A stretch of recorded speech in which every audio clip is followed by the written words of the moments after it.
Welcome. At the end of a quite momentous day, Act Now, Change Forever, Parliamentary Lobby, we are joined at Operation Noah by Bishop John Arnold, who is the Catholic Bishops' Conference lead bishop on environment. And it's great to be able to talk to you this evening. Thank you. So my first question is, what has brought you to the lobby today? Why have you got involved in it?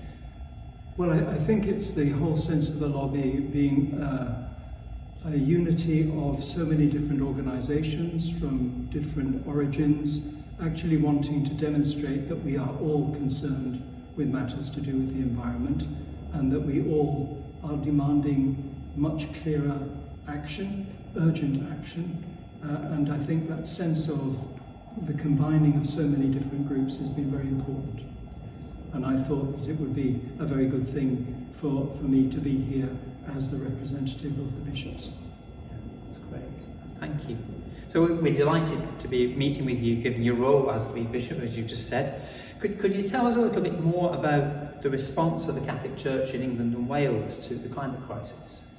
Well, I think a little bit mixed, I must admit, but I think there's some real evidence of people understanding more clearly what's going on and wanting to respond. I found, particularly in schools, a very good response, particularly in primary schools where the children are really enjoying the whole question of the environment. And I've been in schools where I've actually been lectured by 8 or 9 year olds to tell me how they're managing the environment. And one young lad took me on one side and told me all about his raised beds for ease of access and all built on eco-bricks. You do know what an eco-brick is, do you, Bishop?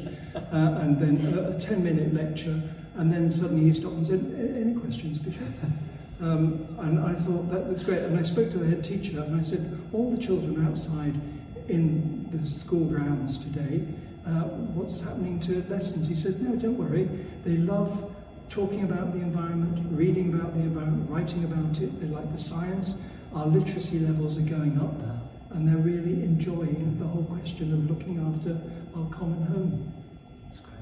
So schools is very good. I think parishes certainly many parishes are engaging very well and taking lessons home to families, as are the young children.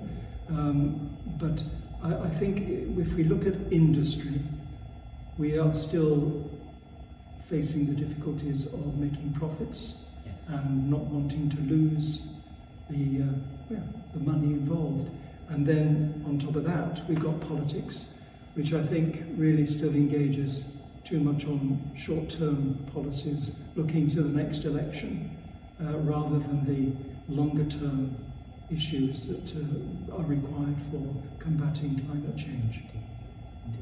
So we're learning a lot, and I think the response is very good among so many people, but there is an urgency, and we need to go on bringing more people in and getting more action.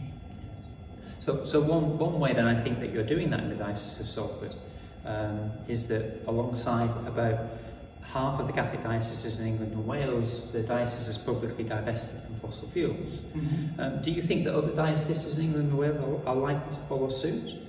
I would think so. In a sense, there is a way in which having an investment in fossil fuels gives you a voice as to how those companies engage. We were a bit slow in divesting because we really thought we were being listened to, but that didn't seem to be working out, so we divested. And I imagine probably that other dioceses will do the same if these companies are not forming the policies that we need. And what would you like to see at a national level?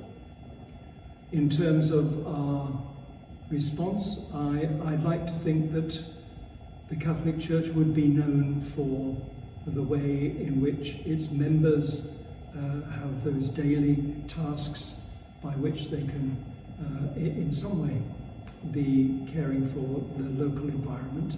I'd like to think that the Catholic Church could use its facilities to demonstrate what can be done, particularly with solar power, wind power, with the use of property. Some dioceses have quite a lot of church property and grounds, and I'm glad to see, certainly in Salford, that schools particularly are beginning to use their grounds much more with a care for creation. Yes. And you are, of course, with your own grounds in Salford with the Laudato Si Centre. Well, that was a bit of a gift. When I became the environmental lead, I thought, well, here's Wardley Hall with, I don't know, 70 acres of woodland, and the perfect possibility of having a Laudato Si Centre. We've had over 7,000 visitors in under 2 years, and the children who come take away lessons learnt and go away. And I know of other Laudato Si centres around the diocese that have been formed because of what they've learnt at ours. And I've got a very dedicated little team who are delighted to welcome people. Yes, that's fantastic. We've, on a similar vein, we've received a number recently of inspirational case studies from Catholic Church communities right across the UK who are protecting land for climate and nature as part of their campaign on church land use. Would you say that you're doing things beyond Wardley Hall in Salford as well, or is that your main emphasis? Oh no, it's happening across the diocese really. Yesterday, the day before yesterday, I was in a school that has a forest trail because they discovered that a hillside by the church, by their school, had been the site of the previous school, which had been knocked down, and they didn't realise they owned the ground. And having discovered that, they've made this forest trail with lots of things like bugs hotels and lots of space for the children to be learning, apart from being a very good place for rewilding and for biodiversity. So it's spreading. It's more difficult in the urban areas because there's less property there that's spare. But we've got some rural areas with some good parishes with grounds that they're using. That's really good to hear. So as part of our land campaign, Operation Noah, we're encouraging churches to be transparent about the land that they own.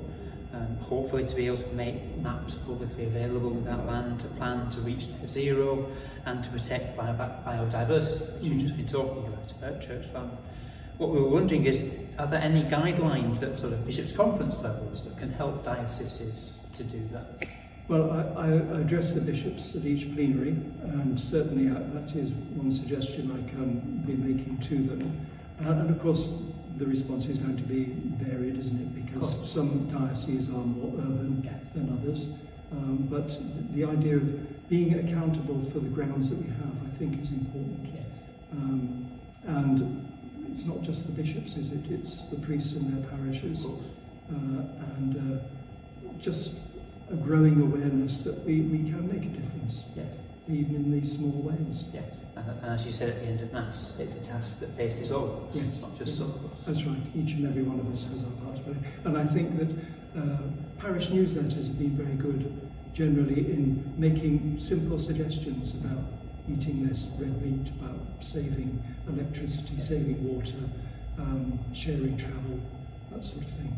And I think people are becoming more sensitive to the whole business. That's good. That's good to hear. Finally, a number of Catholic organisations are already exploring, and some have signed up to, the Green Investment Declaration, which encourages greater church investment in climate solutions. I was wondering, as part of your ongoing environmental journey in the Diocese of Salford, is this something that you might consider? I think it's part of our Stewards of Creation project. Not only are we looking at how buildings might be used better and heating and all that sort of thing, I think we may well be moving into the whole question of investment too. Ethical investment is difficult because the people who do the investments are investing in so many different companies who may be ethical in one way but not so ethical in another. So it takes a good deal of consideration and scrutiny. Yes, there's lots of scrutiny to be done by the financial committees and so on. Yes. And I think also the thing that we're hearing from Catholic investors is that targeting investment via the portfolio is something that many of them Yes. are looking into, saying, well, can you find companies that are working in this particular area that we Yes. can invest in? Yes. Yeah. Yes. Certainly, I mean, if we're serious about things like solar and wind power, then there are companies that need the investment in order to get on, and they'll produce profits for the people who invest in them. Yeah. Indeed. And be part of helping the energy transition to happen. Sure. Yeah, Yes. because it does need funding Yes. to be able to take off. Yes.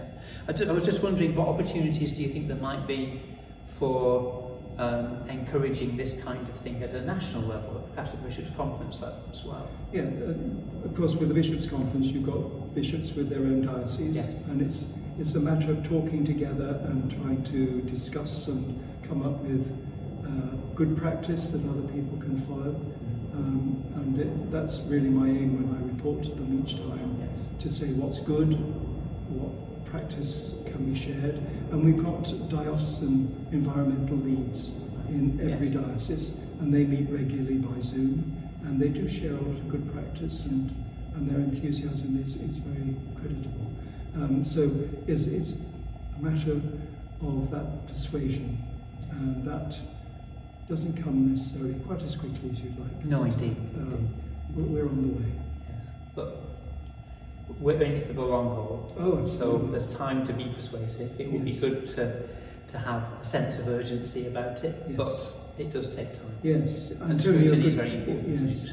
say. Antonio Gutierrez, the General Secretary of the UN, he talks about a climate catastrophe, and we're no longer global warming, we're global boiling. So the urgency is there, It is. but we've got our part to play. Yeah. Thank you very much. Thanks for meeting us today, and thank you for all that you shared. A pleasure. Thank you very much.